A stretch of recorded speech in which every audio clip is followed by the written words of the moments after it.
Hoji aka, assalomu alaykum. Salomatmisiz? Mana eshikka qo'yapti, ko'raverasizmi? Sotilyapti, shikolatlar. Ha, vaqtlari yo'q ekan. Lekin bu mashina narxini shunchaki eshitmadilar-da. W213 kuzov E200 ni вообще shikolat narxiga mehr berilgani. Biroz polniy AMG obveslada turibdi.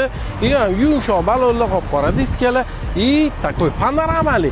Narxi вообще mazza. Burmester akustika sistema, yog'och pon detallari ham qora. Mashinaning o'zi ham qop-qora, saloni ham qora, zo'r holatda. Men o'zim haydab test drive qilib ko'rdim. Shunaqa yumshoq yuribdi.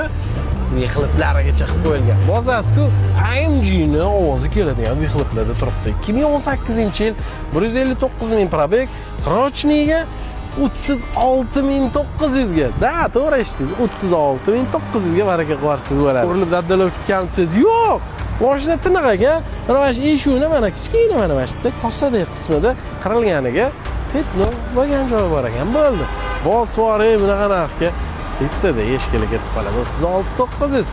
Malibu'ning pulida, lekin bu Mercedes W213.